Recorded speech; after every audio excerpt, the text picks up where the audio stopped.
शंकर की अर्धांगिनी सती ने दूसरा जन्म पार्वती के रूप में लिया था। जहाँ 9 दुर्गा दुर्गा के रूप है, वहीं 10 महाविद्या को काली का रूप माना जाता है। परंतु ये सब देवियां आदि शक्ति पार्वती के ही अनेकों रूप हैं। लेकिन इन 10 महाविद्याओं की उत्पत्ति कब और कैसे हुई, चलिए देखते हैं। देवी भागवत पुराण के अनुसार महाविद्याओं की उत्पत्ति शिव और सती के बीच एक विवाद के कारण हुई। सती के पिता दक्ष प्रजापति ने शिव को अपमानित करने के लिए एक विशाल यज्ञ का आयोजन किया, जिसमें उन्होंने सभी देवी देवताओं को आमंत्रित किया, लेकिन शिव और सती को नहीं बुलाया। जब सती ने दक्ष के यज्ञ में जाना चाहा, तब शिव जी ने उन्हें वहां जाने से मना किया। इस पर सती ने स्वयं को एक भयानक रूप में परिवर्तित कर लिया, जो महाकाली का रूप था। इस रूप को देखकर भगवान शिव डर के भागने लगे, पर वो जिस दिशा में गए उस दिशा में सती का एक अन्य रूप प्रकट हुआ। हार कर शिवजी सती के सामने आ खड़े हुए। उन्होंने सती से पूछा, ये सब किसके रूप है और कौन है? सती ने बताया, ये मेरे ही 10 रूप हैं।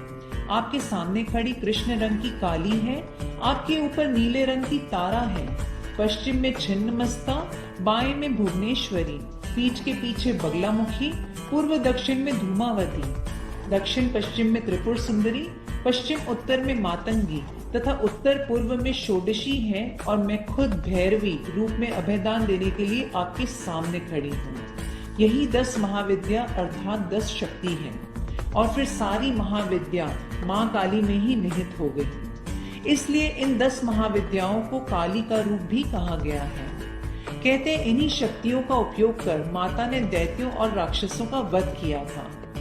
इस तरह शिव के विरोध को हराकर सती अपने पिता के यज्ञ में भाग लेने गई। वहां पहुंचने के बाद दक्ष प्रजापति द्वारा अपमानित होने पर सती ने यज्ञ कुंड में प्राणों की आहुति दे दी, जिससे शिव ने रुद्र रूप धारण कर दक्ष प्रजापति का यज्ञ नष्ट कर दिया और सती के शव को लेकर भटकने लगे। परिस्थिति को संभालने के लिए विष्णु ने सुदर्शन चक्र सती के शव पर चलाया। उनके शरीर के अलग अलग अंग और आभूषण जहाँ जहाँ गिरे वो शक्तिपीठ कहलाए, जो कुल 51 है। इनमें से कुछ इन्हीं महाविद्याओं के भी चमत्कारी शक्तिपीठ हैं। काली माँ का मंदिर जो कोलकाता में कालीघाट में है और मध्य प्रदेश के उज्जैन में गढ़कालिका मंदिर दोनों ही शक्तिपीठ हैं। तो आज सबसे पहले हम पहली महाविद्या काली की कहानी सुनेंगे। महाकाली के काले और डरावने रूप से स्वयं काल भी डरता है।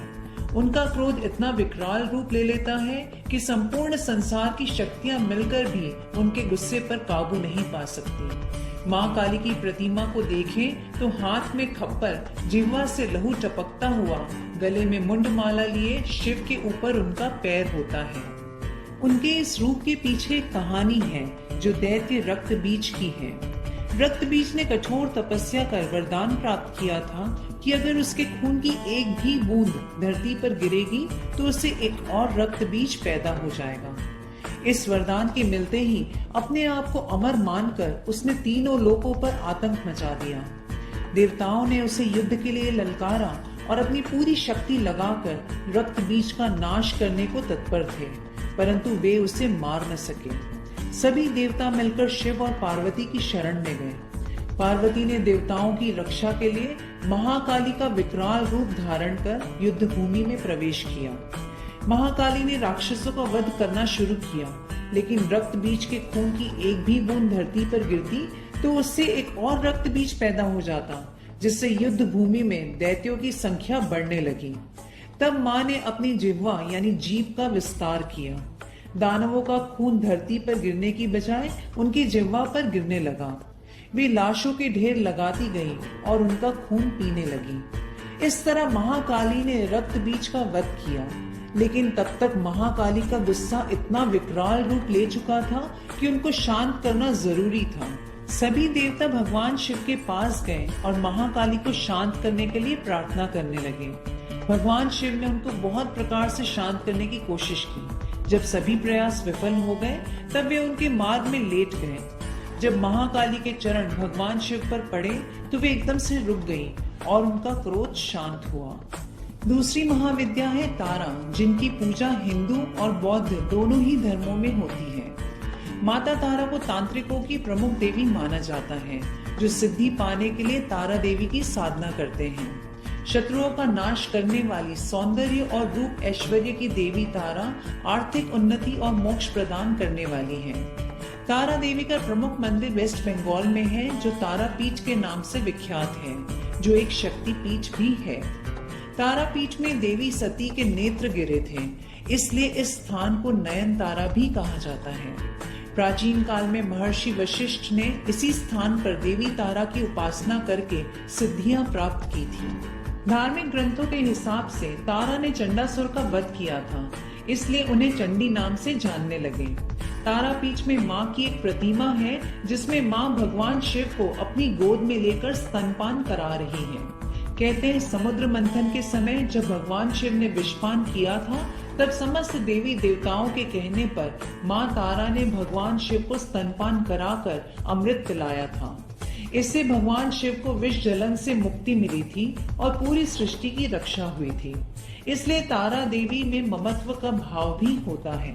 तीसरी महाविद्या है त्रिपुर सुंदरी, जो अनुपम सौंदर्य, भक्तों को अभय प्रदान करने वाली, यौवन युक्त और तीनों लोकों में विराजमान है और उन्हें कई नामों से जाना जाता है।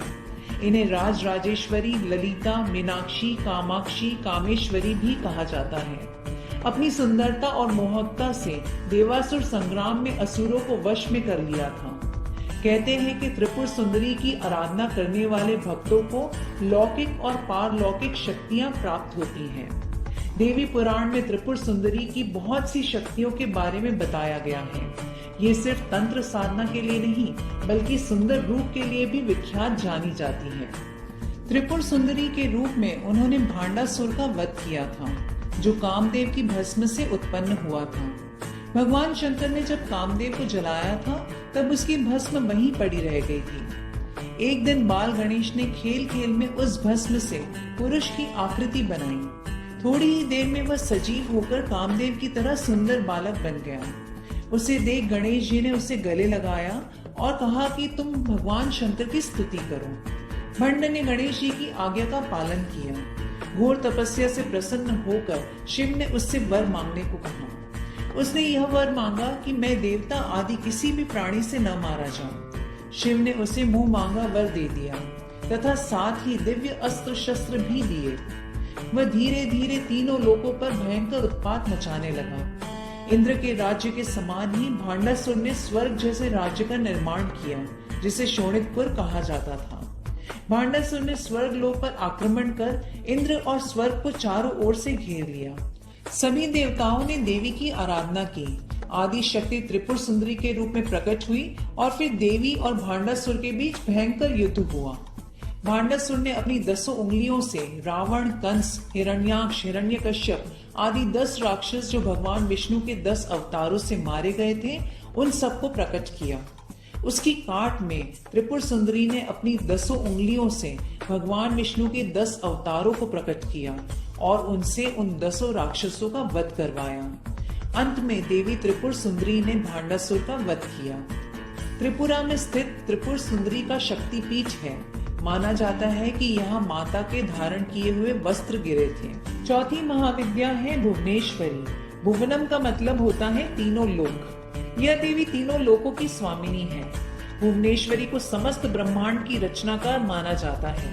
भुवनेश्वरी को आदि शक्ति और मूल प्रकृति भी कहा गया है।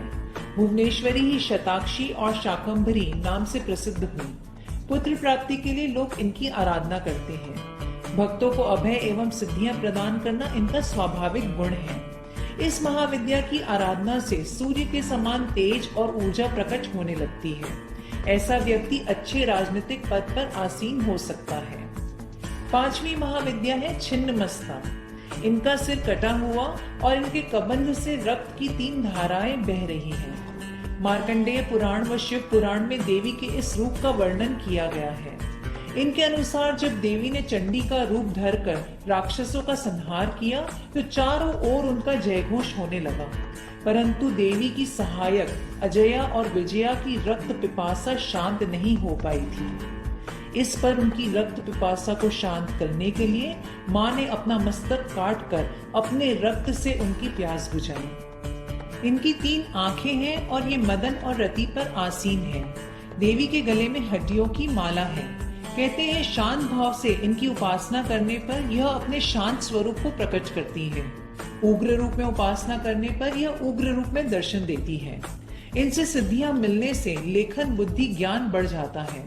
कामाख्या के बाद दुनिया के दूसरे सबसे बड़े शक्तिपीठ के रूप में छिन्नमस्तिके मंदिर काफी लोकप्रिय है, जो रांची से लगभग 80 किलोमीटर की दूरी रजरप्पा में स्थित है। छठवीं देवी है त्रिपुर भैरवी। नारद पुराण के अनुसार एक बार जब मां काली के मन में ख्याल आया कि वह पुनः अपना गौरवर्ण प्राप्त करें, तब वो अंतर्ध्यान हो गई। शिव ने जब देवी को अपने समक्ष नहीं देखा तो वे व्याकुल होकर उन्हें ढूंढने लगे। नारद जी देवी माँ की खोज में उत्तर दिशा की ओर गए, जहाँ माता अपने ध्यान में मग्न थी। नारद जी के द्वारा देवी माँ का ध्यान टूटने से माँ क्रोधित हो गई और उसी समय माँ की दिव्य शक्ति से एक ज्वाला उत्पन्न हुई, जिसने त्रिपुर भैरवी का रूप ले लिया। त्रिपुर भैरवी की उपासना से सभी बंधन दूर हो जाते हैं। यह बंदी छोड़ माता है।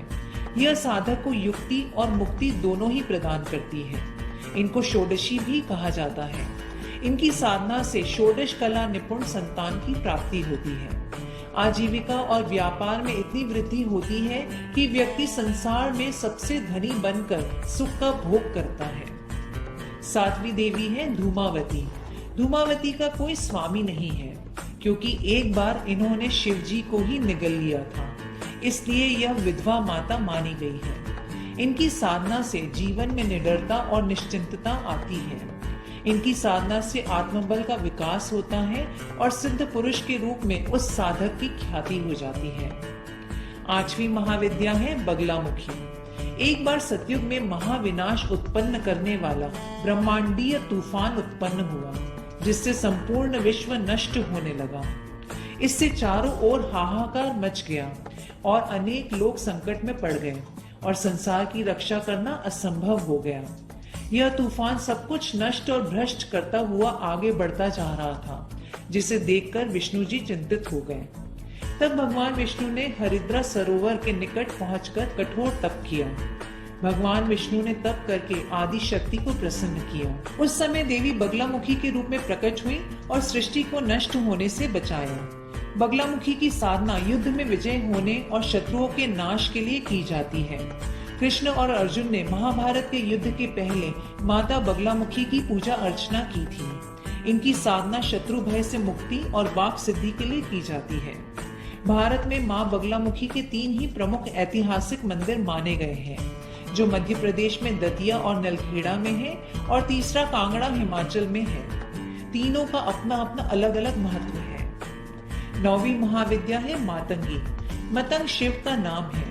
शिव की यह शक्ति असुरों को मोहित करने वाली और साधकों को अभिष्ट फल देने वाली है। गृहस्थ जीवन को श्रेष्ठ बनाने के लिए लोग इनकी पूजा करते हैं। यह श्याम वर्ण और चंद्रमा को मस्तक पर धारण करती है। 4 भुजाएं, 4 वेद हैं। माँ मातंगी वैदिकों की सरस्वती है।